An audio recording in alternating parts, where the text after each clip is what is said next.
Journée placée sous le signe de l'émotion, du rachat également des rencontres avec de fortes déflagrations en perspective et des Castrés qui démarrent tambour battant à Mayol avec cet essai de Bagé. La réaction de Toulon ne se fait pas trop attendre avec Gabin Villiers qui retrouve ses pattes et met Mayol en feu après cette percée magistrale. Mais Castres est venu avec des intentions à Toulon avec cet essai de Papali. Le troisième essai de Castres dans le sillon de Jérémy Fernandez avant que Toulon ne réagisse comme il se doit et comme il se faut devant son public. Et cet essai de Baptiste Serein. Comme souvent, Toulon va puiser dans ses ressources mentales, physiques, dans la stratégie du jeu également, avec ce beau numéro sur les extérieurs de l'inévitable Twikovu qui donne une victoire et un ouf de soulagement à Toulon qui n'est pas passé loin de la correctionnelle. Le frisson, les Parisiens l'ont senti dans la nuque. Match très serré au couteau entre ces deux équipes. Mais les très belles qualités dans ce début de rencontre des Parisiens, cet essai de Joe Jonas, Anquel, le transfuge de Biarritz. Vannes défend corps et âme, mais il y a une très bonne entame des Soldats Roses qui trouvent les extérieurs. Un petit peu gourmand sur le coup, mais il a marqué, c'est le principal. Marchant pour le second essai des Parisiens. Ils font cavalier seul dans ces 20 premières minutes avec cet essai de l'inévitable Peyre Blanc, le talonneur explosif du Stade Français. Vannes se réveille. Allez les Bleus, on entend monter dans les tribunes. Nakossi ramène les Bretons. 31e minute de jeu. Paris domine dans cette première mi-temps et ce quatrième essai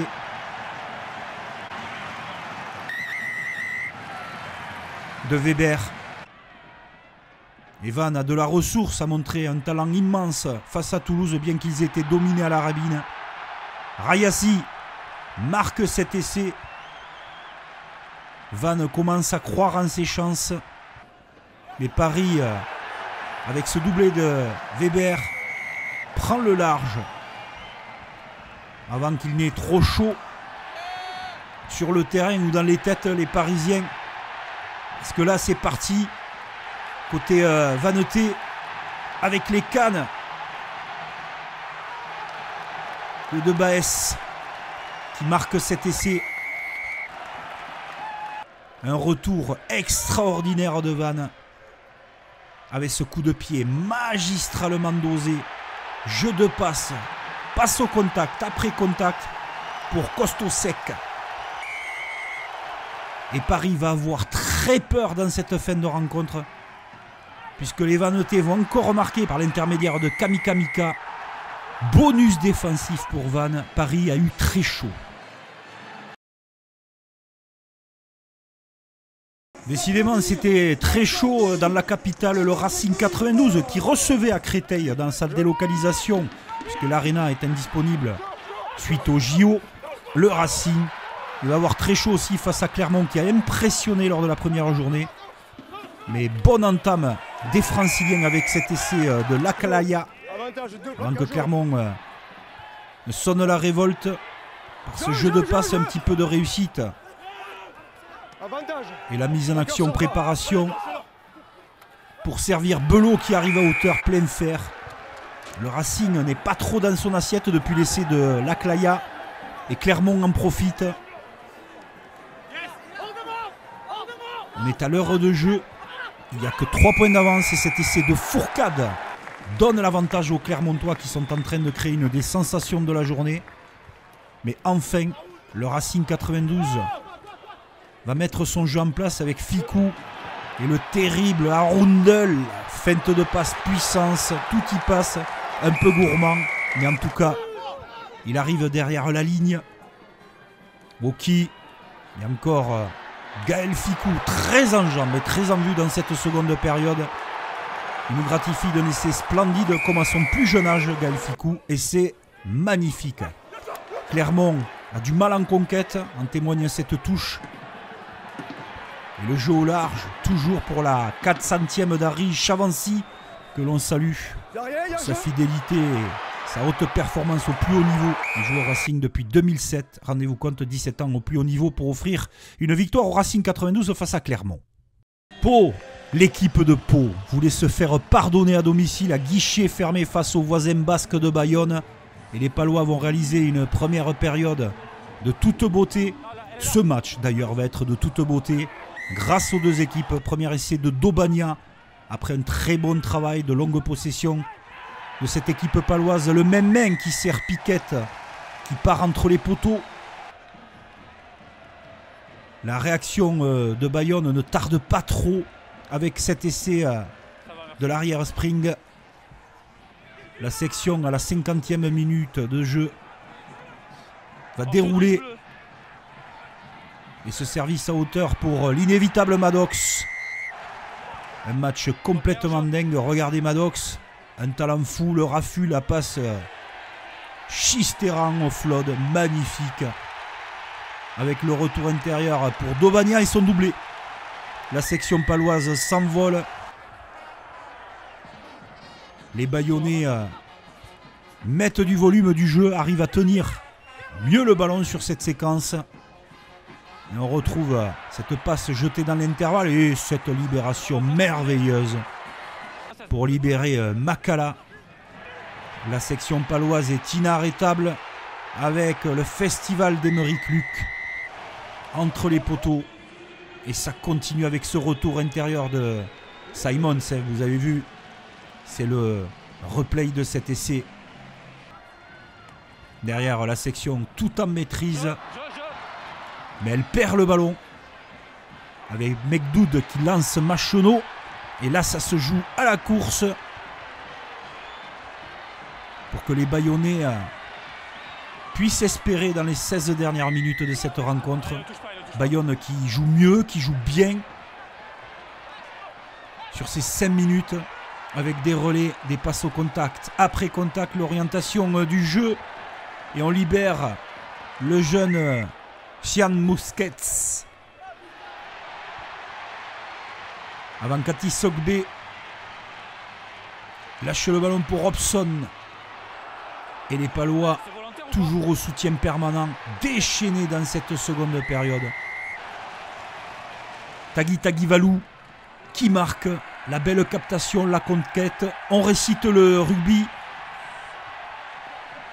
Ce ballon porté, la bonne libération, la patience et les extérieurs. Passe latérale magistrale, Maddox encore qui fait le tour du périph' avec un cadrage débordement pour le doublé d'Émeric Luc.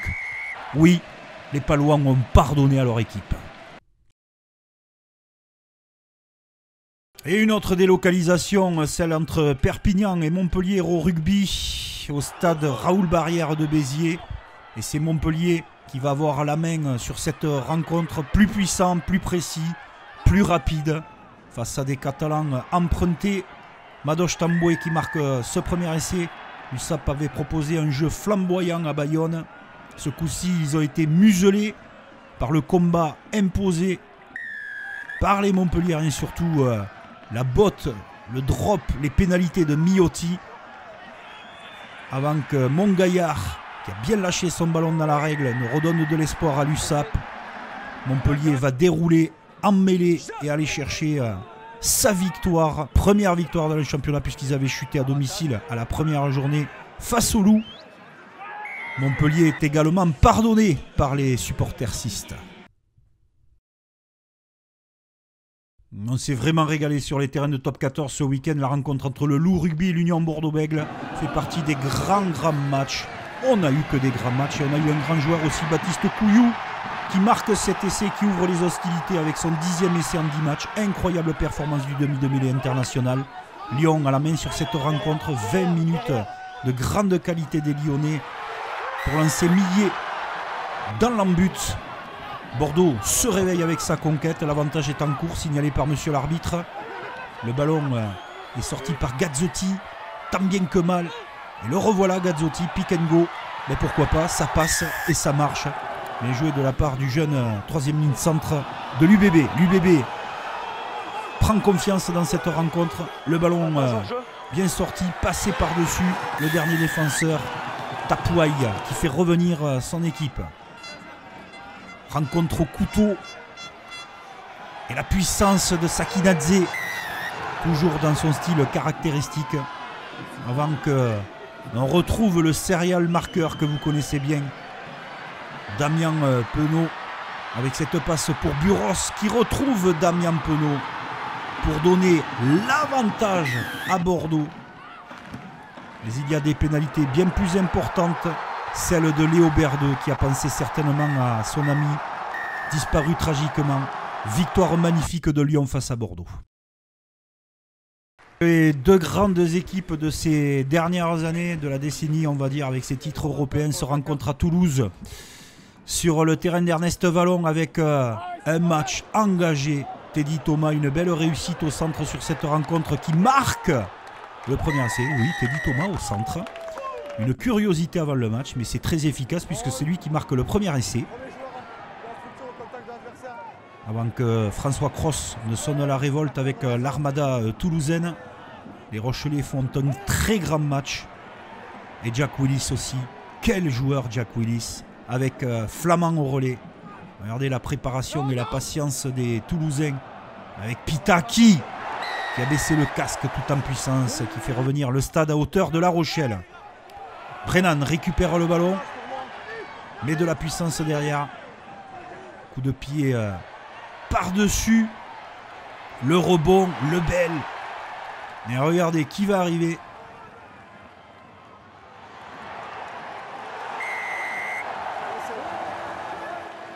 Thibaut Flamand avec Brennan.